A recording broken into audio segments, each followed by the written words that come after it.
mojem je servisu jedan automobil od prošlog četvrtka. Riječ je o kamionetu iz 2018. Od onih koji izvana izgledaju kao novi, ali iznutra imaju više problema nego slagalica kojoj nedostaju svi dijelovi. Vlasnik mi je rekao da mu se u srijedu na autocesti upalila lampica check engine. Toliko se uplašio da je zamalo skrenuo iz trake. Nazvao je svog mehaničara od povjerenja, a mehaničar mu je rekao da će mu za $300 napraviti dijagnostiku računalom i obrisati kod. $300 samo da bi saznao što se događa. Ne da bi to popravio. Samo da bi saznao. Pitao me mogu li ja to učiniti jeftinije. Rekao sam da to mogu učiniti za $0. Da mi ne treba moje računalo, da mi ne treba moj skener, da ne moram čak ni otvoriti haubu. Da s onim što već ima u pretincu za rukavice može saznati što se događa. Gledao me kao da sam mu progovorio na nekom drugom jeziku. I ne krivim ga. Većina ljudi vjeruje da je lampica check engine nerješiv misterij. Šifrirana poruka koju mogu dešifrirati samo tehničari u bijelim kutama sa računalima od $1000. Ali istina je puno jednostavnija. Ta lampica nije ništa drugo nego znak da je mozak automobila, računalo koje upravlja motorom, otkrio nešto što nije u okviru parametara koje smatra normalnima. To ne znači da će motor eksplodirati. Ne znači da će automobil stati usred ceste. Ne znači da morate iskeširati $300 da bi vam netko rekao ono što već možete sami otkriti sa alatom koji košta $20 i koji se može nabaviti u bilo kojoj trgovini autodijelova. Pokazat ću vam točno što sam rekao tom klijentu, redoslijedom kojim sam mu to rekao, koliko košta i gdje to nabaviti.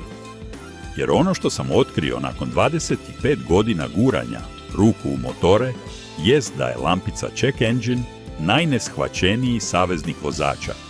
Ona nije prijetnja. Ona je alat. I kada je naučite koristiti, prestajete biti žrtve servisa i postajete vlasnici vlastite dijagnostike.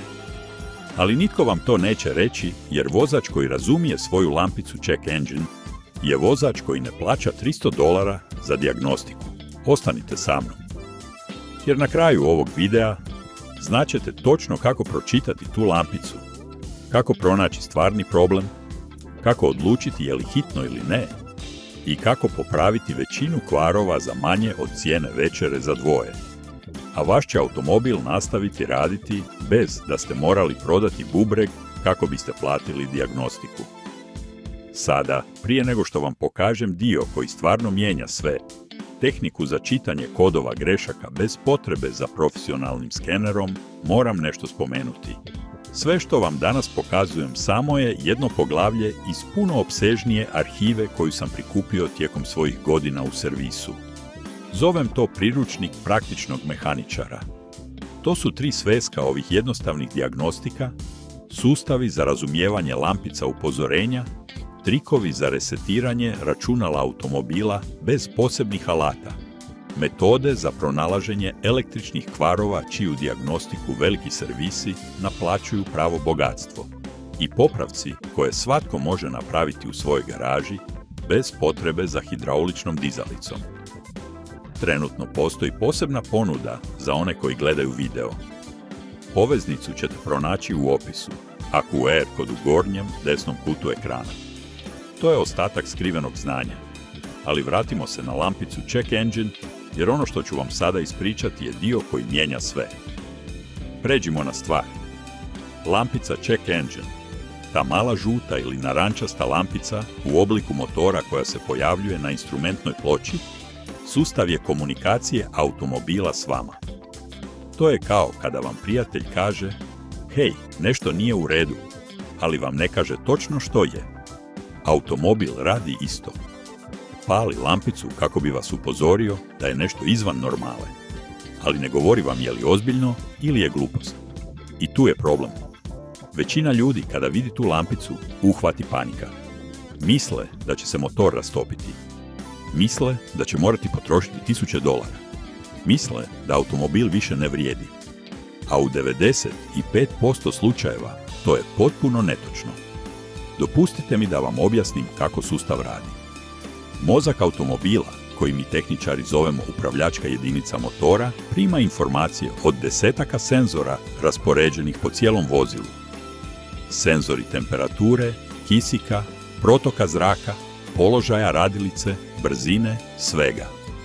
Ti senzori stalno šalju podatke mozgu i mozak ima tablicu normalnih vrijednosti za svaki od tih podataka. Kada senzor pošalje vrijednost koja je izvan te tablice, mozak bilježi grešku. I ako se ta greška dogodi 2 puta zaredom, mozak pali lampicu check engine. To je sve. To nije dijagnostika. To je upozorenje. To je kao kada vam računalo kaže da postoji greška u sustavu. To ne znači da morate kupiti novo računalo. Znači da morate istražiti što se događa. Evo trika koji vam servisi ne govore. Mozak automobila sprema sve te greške u svoju memoriju. I svaka greška ima kod. Alfanumerički kod koji počinje slovom i nastavlja se s 4 broja. Na primjer, kod P0301 znači da cilindar broj 1 zatajuje. Kod P0420 znači da katalizator ne radi ispravno. Kod P0135 znači da senzor kisika ima problem s grijanjem. Svaki kod odgovara specifičnom problemu. A dobra vijest je da vi možete pročitati te kodove bez potrebe za skenerom od $1000. Jedino što vam treba je alat koji se zove čitač OBD2 kodova, koji košta između $20 i $40, spaja se na priključak koji se nalazi ispod instrumentne ploče bilo kojeg automobila proizvedenog nakon 1996. godine i prikazuje vam kod na malom ekranu. $20. To je sve. I ovdje dolazi najvažniji dio. Nakon što imate kod, možete ga potražiti na internetu. Možete upisati kod P0301 na Google i pronaći ćete desetke foruma, videa i članaka koji vam točno objašnjavaju što znači i kako ga popraviti. Ne morate biti inženjeri. Ne morate imati poseban alat. Morate znati čitati i imati $20 za kupnju čitača kodova. Ali dopustite mi da odem korak dalje.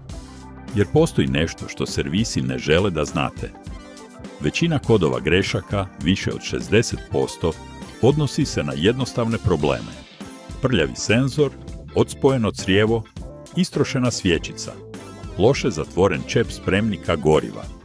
Da, tako jednostavno.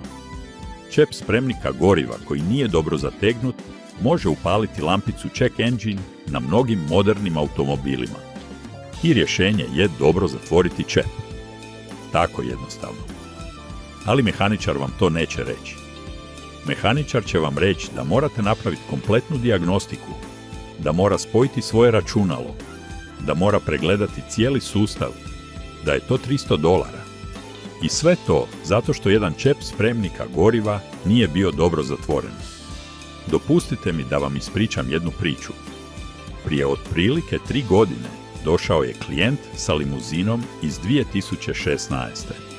Lampica check engine upalila se u ponedjeljak i nije se gasila. Bio je u 2 servisa. U prvom su mu rekli da treba promijeniti senzor kisika. Naplatili su mu $200. Lampica je i dalje svjetlila. U drugom su mu rekli da treba promijeniti katalizator. Naplatili su mu $800. Lampica je i dalje svjetlila. Kada je došao u moj servis, već je potrošio više od $1000, a problem je i dalje bio isti. Pitao sam ga je li nedavno punio spremnik goriva i rekao je da jest, da je prošle subote napunio spremnik. Pitao sam ga je li se uvjerio da je dobro zatvorio čep. Rekao je da nije, da ga uvijek brzo zatvori. Otišao sam do automobila, otvorio čep goriva i ponovno ga zatvorio. Okrenuo sam čep dok nije škljocnuo 3 puta. Rekao sam mu da vozi automobil 2 dana i da se vrati. Nakon 2 dana, lampica se sama ugasila. Nije promijenio senzor. Nije promijenio katalizator. Nije učinio apsolutno ništa, osim što je dobro zatvorio čep spremnika goriva. Sam automobil je otkrio da je problem riješen i ugasio lampicu nakon nekoliko ciklusa vožnje. Klijent mi je htio platiti, ali nisam htio naplatiti, ali rekao sam mu da je najvrijednije što sam mu dao informacija. Sada je znao da ne mora slijepo vjerovati servisima. Dakle, ovo je prvo pravilo koje želim da zapamtite. Ako se upali lampica check engine, prva stvar koju trebate učiniti jest provjeriti čep spremnika goriva. Uvjerite se da je dobro zatvoren. Okrenite ga dok ne čujete barem 3 škljocaja. Ako je čep prljav, očistite ga. Ako čep ima oštećenu brtvenu gumu, zamijenite ga novim koji košta oko $5. I nakon toga vozite automobil normalno 2 ili 3 dana. Automobilu je potrebno nekoliko ciklusa vožnje kako bi provjerio je li problem riješen. Ako se lampica ugasi, to je to. Upravo ste si uštedjeli $300. Ako lampica i dalje svijetli nakon provjere čepa, onda da, upotrijebite čitač kodova od $20. Spojite ga na OBD2 priključak koji je gotovo uvijek ispod upravljača na vozačevoj strani. Ako ga ne možete pronaći, potražite u priručniku automobila. Tamo je, negdje ispod instrumentne ploče. Nakon što je spojen, stavite ključ u položaj paljenja bez pokretanja motora. Položaj u kojem se pale sve kontrolne lampice na instrumentnoj ploči. Čitač kodova prikazat će broj na ekranu. To je kod, zapišite ga. Zatim potražite na internetu što znači. Ako u tom trenutku nemate internet, mnogi čitači kodova dolaze s knjižicom koja objašnjava najčešće kodove. Ali internet je potpuniji. Sada ću vam dati popis najčešćih kodova i ono što oni stvarno znače, kako biste unaprijed znali je li riječ o nečem ozbiljnom ili ne. Jer kod je tek početak. Morate ga naučiti tumačiti. I to je ono što ću vas naučiti. Kod P04201 je od najčešćih. Znači učinkovitost katalizatora ispod praga. Ali ne plašite se. Nije uvijek stvar u katalizatoru. Većinu vremena to je senzor kisika koji je prljav ili šalje netočan signal. A senzor kisika ne košta $300. Košta između $40 i $80 i mijenja se posebnim ključem koji košta $10. Ali prije nego što išta promijenite, isprobajte ovo. Kupite sredstvo za čišćenje senzora kisika koje košta oko $12, poprskajte senzor, pustite ga da djeluje i ponovno isprobajte. Ponekad je problem samo prljav senzor. Ponekad je rješenje tako jednostavno. Kod P0300 znači izostanak paljenja na više cilindara. Zvuči zastrašujuće, zar ne? Ali nije. Većinu vremena to je problem sa svječicama ili kabelima svječica. Svječice se troše s vremenom. Gube sposobnost stvaranja iskre koja pali gorivo. I kada se to dogodi, motor zatajuje. Komplet svječica košta između $30 i $60. Zamijeniti ih sami u svojoj garaži ne košta ništa. Treba vam samo ključ za svječice koji košta oko $5. Ako problem nisu svječice, to može biti bobina, koja košta malo više, ali je i dalje puno jeftinija od $300. Kod P0135 je problem sa senzorom kisika. Senzor se ne zagrijava dovoljno. Ponekad je problem u samom senzoru, ponekad u ožičenju, ponekad je to samo osigurač. Rješenje može biti jednostavno poput provjere osigurača senzora. Ili zamjene senzora, što je posao od 20 minuta. Kod P0440 znači curenje u sustavu za kontrolu isparavanja emisija. Zvuči komplicirano, ali većinu vremena to je čep spremnika goriva. Tako da već znate što trebate učiniti prvo. Ako nije čep, može biti crijevo sustava za isparavanje koje je napuklo ili odspojeno. Ponekad je problem u solenoidu koji košta $20. Kod P0455 je veliko curenje u sustavu emisija. Ponovno, čep spremnika goriva je osumnjičeni broj 1. Nakon toga provjerite crijeva sustava za isparavanje koja se nalaze blizu motora. Potražite pukotine, odspojena ili puknuta crijeva. Kod P0 171 znači da motor radi s premalo goriva ili previše zraka. To je problem sa siromašnom smjesom. Može biti prljav senzor protoka zraka. Može biti odspojeno vakuumsko crijevo. Može biti prljav filtar zraka. Sve su to rješenja koja koštaju manje od $20. Senzor protoka zraka čisti se sredstvom za čišćenje senzora masenog protoka zraka, koje košta $9. Filtar zraka košta između $10 i $15. Vakuumska crijeva koštaju nekoliko dolara. Sada, ovdje je ključ koji mijenja sve. Nakon što pročitate kod i saznate koji je vjerojatni problem, ne morate ga odmah voziti u servis da ga poprave. Možete sami odlučiti je li to nešto što možete učiniti. Većina problema koje sam spomenuo su popravci koje svatko može napraviti u svojoj garaži s minimalno alata. Komplet ključeva, odvijač, par kliješta i to je to. Ne treba vam dizalica. Ne treba vam zračni kompresor. Ne treba vam skener od $1000. Treba vam vrijeme, strpljenje i točna informacija. A točna informacija je ona koju vam nitko ne želi dati. Jer ako vi znate što kod znači i znate kako to popraviti, nećete platiti $300 za dijagnostiku. A to je problem za servis. Posao mnogih servisa nije popravljanje automobila.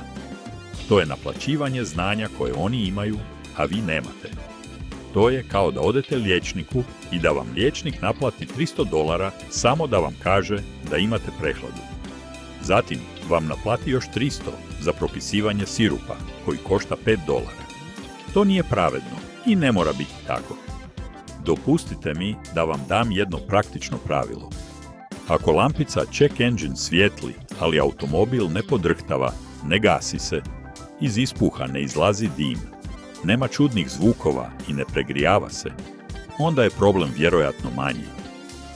Možete pouzdano voziti automobil dok istražujete kod. Ako lampica treperi, to je drugačije. Treperenje lampice check engine znači da postoji aktivna i ozbiljna greška, da motor loše radi i da može doći do oštećenja ako nastavite voziti. Ako lampica treperi, onda da. Zaustavite se i nazovite vučnu službu ili otiđite do najbližeg servisa. Ali stalna, žuta i neprekidna lampica samo je upozorenje. Podsjetnik da trebate pregledati automobil. To nije smrtna kazna za motor. Prije 25 godina, kada sam počeo u servisu, nisam znao ništa o ovome. Naučio sam na teži način. Proveo sam godine mijenjajući dijelove koje nije trebalo mijenjati, trošeći novac svojih klijenata na rješenja koja nisu djelovala, sve dok nisam shvatio da je dijagnostika najvažniji dio popravka. A dijagnostika nije skupa. Dijagnostika je jednostavna. Samo zahtijeva točnu informaciju. Sve te informacije, sve te trikove, sve te kodove i njihova rješenja prikupio sam u datoteku koju zovem priručnik praktičnog mehaničara. To su 3 sveska koja sadrže više od 300 uobičajenih kodova grešaka i njihova rješenja korak po korak, alate koje trebate imati u svojoj garaži, metode za dijagnosticiranje problema bez posebnih alata i popravke koje svatko može napraviti u svojoj garaži bez prethodnog iskustva. Ako vam je ovaj video bio koristan, ako vam se svidio stil i želite naučiti više, imam posebnu ponudu za vas. Poveznicu ćete pronaći u opisu videa, a QR kod u gornjem desnom kutu ekrana. To je potpuni pristup 3 svescima priručnika. Tamo su svi kodovi koje sam danas spomenuo i stotine drugih. Detaljna rješenja, trikovi koje servisi ne žele da znate. Znanje koje mi je trebalo 25 godina da ga naučim i koje sam odlučio podijeliti s onima koji žele biti vlasnici svog automobila, a ne robovi servisa. Nije potrebno da danas išta kupite. Ali ako želite imati potpuno znanje, ono koje će vam uštedjeti stotine ili $1000 na nepotrebnim dijagnostikama, poveznica je tamo. A ako ne, i to je u redu. S ovim što sam vam danas pokazao, već imate dovoljno za početak. S čepom spremnika goriva, s čitačem kodova sa znanjem da lampica Check Engine nije smak svijeta, već ste u boljoj poziciji od 90% vozača koje poznajem. Javite mi u komentarima jeste li imali problema s lampicom Check Engine. Recite mi koji vam se kod pojavio i što ste učinili da to riješite. Ja čitam sve komentare i odgovaram uvijek kada mogu. Ako imate nedoumica o nekom određenom kodu, pitajte i daću vam svoje mišljenje. Do sljedećeg puta. Čuvajte se, čuvajte svoje automobile i ne plaćajte $300 za dijagnostiku koju možete napraviti sami s 20.